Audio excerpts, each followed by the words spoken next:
Thank you, Laskin Curler. The internal battles of the Tory party are not a matter for this House, thank God. However, the stability of the British government and the British economy is. We all know the economic impact of Brexit and the social impact and its potential.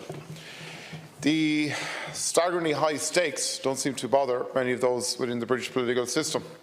I think when you reflect on yesterday's events, Shakespeare's saying that it was a day of sound and fury signifying nothing is a very apt description. The fundamental position remains the same as it did this time yesterday, that barring some vague promises, the backstop remains and the agreement as agreed remains. And please re-endorse that today. In the face of the political chaos at Westminster, our role must be to stand firm behind our deal and hope that our EU partners stand firm with us. However, in spite of that support, we still risk being the meat in the Brexit sandwich, a collateral damage to our economy, to the straitjacket politics of Brexiteers. We have to continue to work to ensure our backstop is upheld, and we have to continue to ensure that we avoid that disastrous hard border that extended from our Newry to Derry across our island.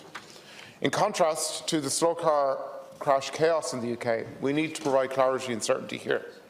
However, Tánaiste, so within that space of clarity and certainty, you, as a government, are continuing to delay and prevaricate on publishing our plans in the case of a no-deal Brexit.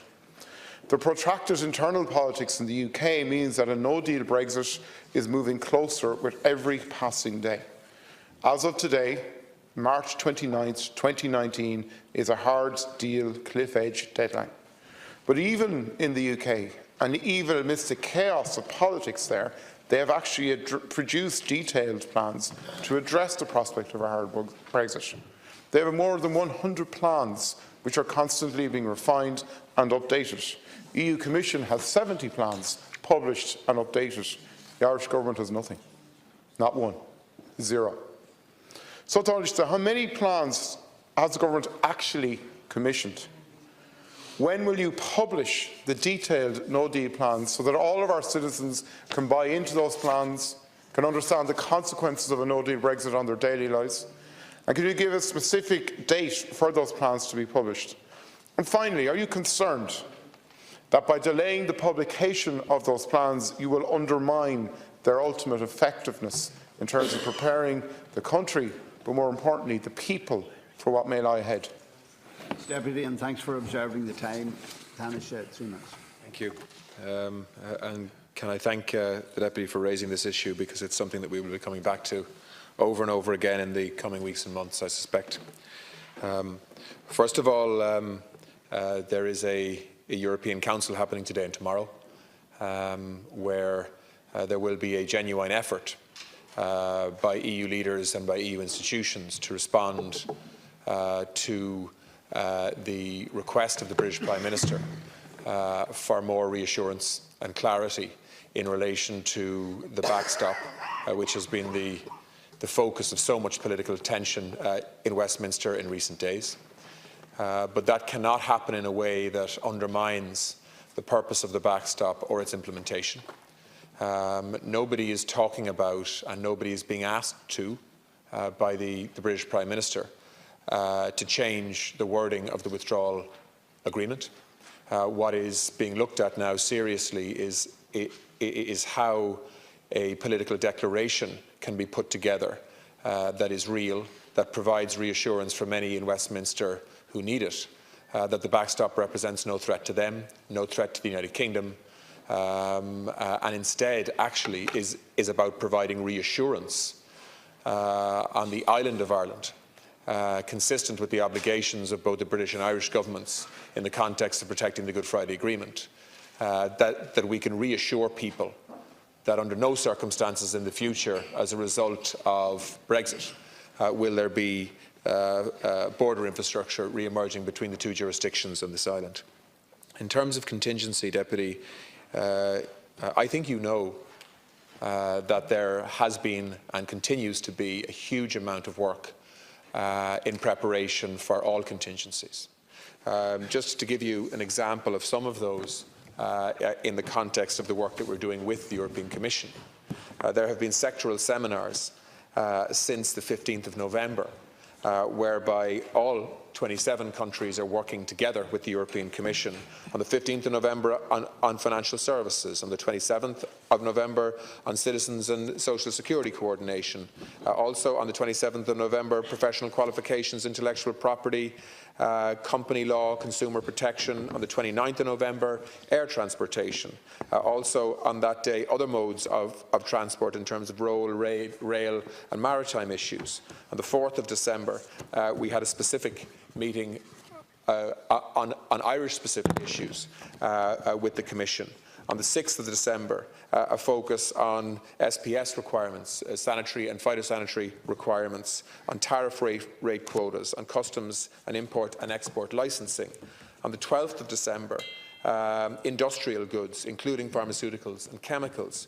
On the 20th of December, there will be a sectoral seminar on policing and judicial cooperation and indeed other security matters. And then on the 10th of January, fisheries, climate, environment, energy. Let me reassure the public. Deputy, you'll have another minute, Taoiseach. You'll have another minute. This is part of a process of preparation that the Irish Government, in partnership with other countries and the European Commission, are undertaking, as well as the preparation that we're putting in place domestically, which I'll happily come back to. 1 minute. That's just pathetic, Taoiseach. That's the Andrex puppy response. It's soft and fluffy, but nothing to do with actually you're supposed to be doing here. Sectoral seminars at the end of the day will not bring it home to people the impact on their lives. You said you had a sectoral seminar on pharmaceuticals. How are you going to bring home to people the difficulty there might be in accessing pharmaceuticals that come through the UK? A sectoral seminar on air access. How are our planes flying on the 29th of March if this is a hard Brexit when we have to cross through British airspace?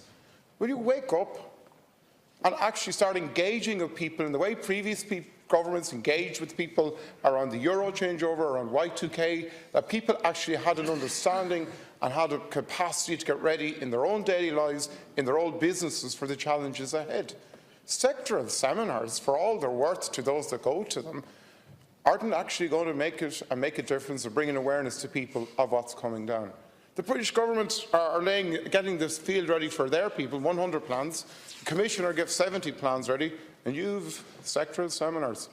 That's a lot of comfort. Taoiseach, you have 1 minute. Deputy, I'm pretty surprised actually at you making that response, because it clearly shows that you don't know what you're talking about.